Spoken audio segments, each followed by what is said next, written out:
Assalamualaikum warahmatullahi wabarakatuh. Perkenalkan, nama saya Ilham Samawadi dari Prodi S1 Gramatika Universitas Muhammadiyah Semarang. Oke, pada kesempatan kali ini saya akan menjelaskan tentang logistic regression. Oke, logistic regression itu sendiri adalah teknik regresi yang fungsinya untuk memisahkan dataset menjadi dua bagian atau kelompok. Dikarenakan hanya dapat menggunakan dua bagian atau dua label, maka dikategorikan sebagai klasifikasi binary. Oh, yang kedua, digunakan untuk menganalisis kebutuhan. Menganalisis hubungan dan suatu pengaruh antara variabel bebas dan variabel terikat dengan tujuan untuk masalah klasifikasi. Untuk rumus logistic regression itu sendiri ada di sini ya, yaitu S dalam kurung X sama dengan 1 per 1 plus E pangkat min X. Oke, kalau misal ada logistic regression itu bakal ada sigmoid function. Apa itu sigmoid function? Adalah fungsi matematika yang mengubah nilai apapun dari negatif tak terhingga sampai positif tak terhingga menjadi nilai antara 0 dan 1. Oke, seperti namanya sigmoid function, labelnya pun berbentuk huruf S karena kan ya dari negatif tak terhingga sampai positif tak terhingga. Oke, selanjutnya ada tujuan.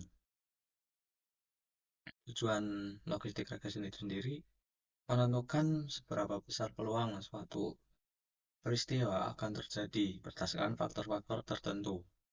Contohnya, berdasarkan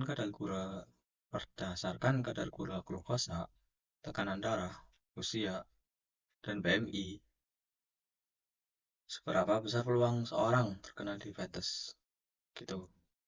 Untuk cara kerja regresi logistik ya, logistik regression sendiri, yang pertama itu tentunya mengumpulkan data. Misalnya data pasien berisi glukosa, tekanan darah, atau dan lain-lain. Yang kedua, pisahkan data. Yang ketiga, bangun model logistik. Ya, tentunya kita harus membangun ya model mempelajari hubungan antara variabel input X dan hasil Y. Oke, hitung probabilitas. Kita tentunya ya harus menghitung probabilitas. Selanjutnya evaluasi hasil.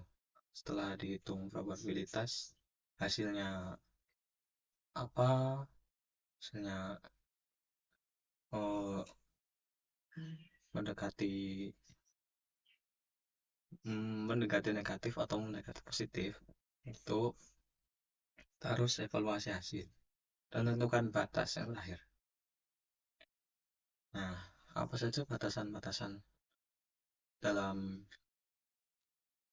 regression logistik atau logistik regression? Yang pertama itu hanya dapat digunakan untuk dua jenis label seperti 0 dan 1, A dan B, dan lain-lain.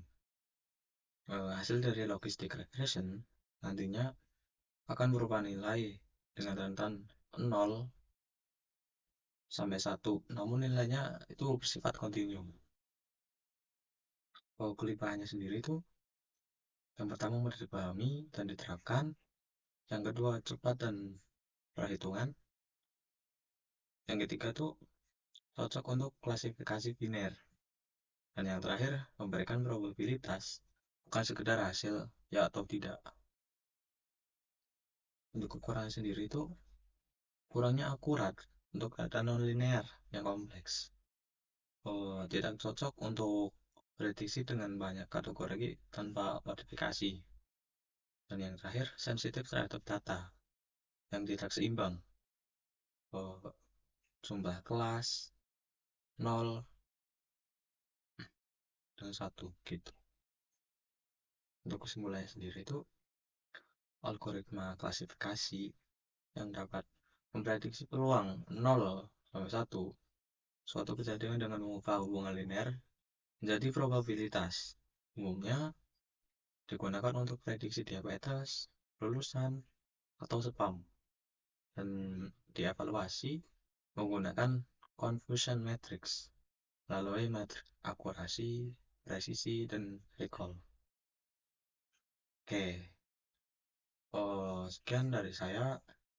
Ada kurang atau salah kata, mohon dimaafkan. Terima kasih. Assalamualaikum warahmatullahi wabarakatuh.